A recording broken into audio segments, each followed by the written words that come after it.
In this video I'm going to show you how to insert a contact form into your WordPress blog.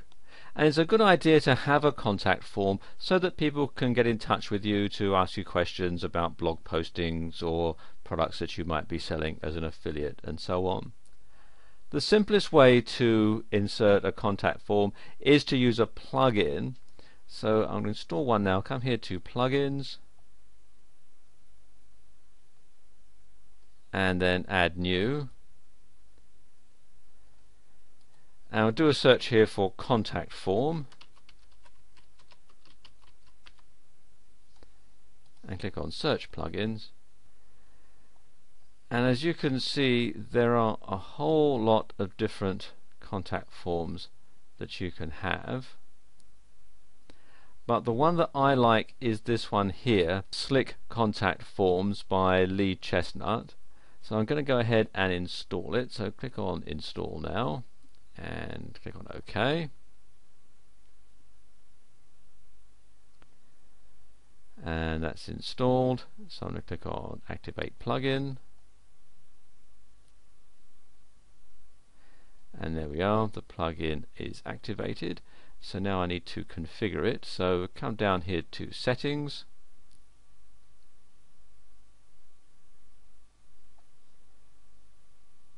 And Slick Contact Forms, and then you can fill out what you're going to have on the contact form and email. The default email address for receiving contact emails, this will be set up as the administrator's email, but you can change it if you wish. And you have the email subject. I'm going to say from Sam's blog. There are a couple of options here. You can include the IP address, which is a good idea because that can help track down anybody who's trying to spam you via your contact form, and include the page URL. I would check that one as well, because then that gives you an idea as to what pages people are viewing when they have a query to get in touch with you. Then you have the options you can have after the form has been submitted. You can have what they call the AJAX message, which basically you can type in here. The default one is thank you, your comments have been received. The error is error, please try again, and the invalid is there was an error verifying your details. And then you've got the validation messages, input required, and enter a valid email.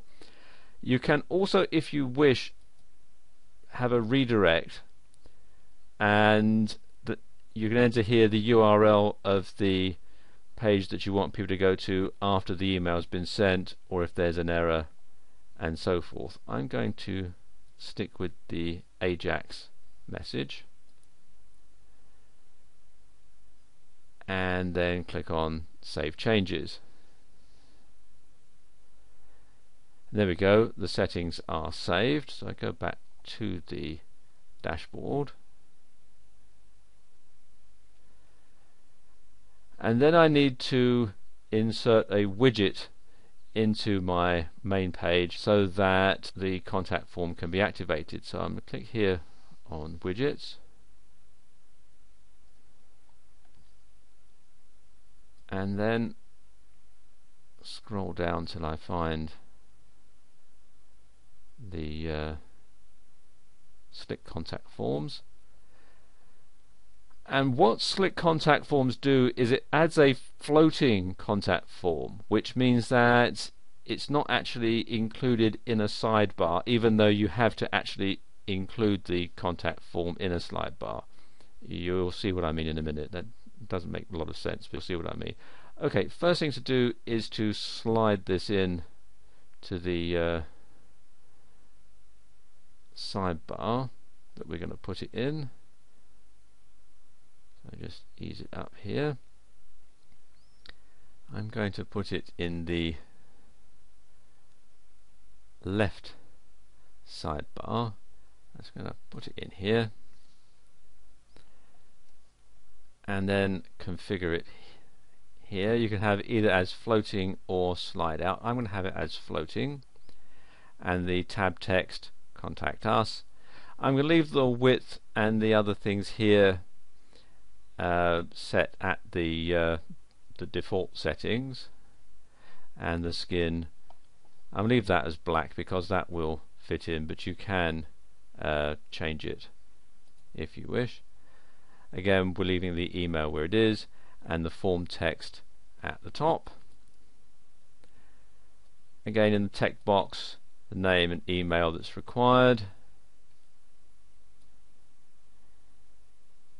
and the location I'm going to leave it here at left, but you can change it if you wish.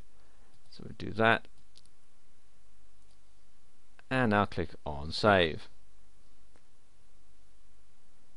and there we go, that's done. Now if I go to the blog site, you can see that the contact form is floating right here.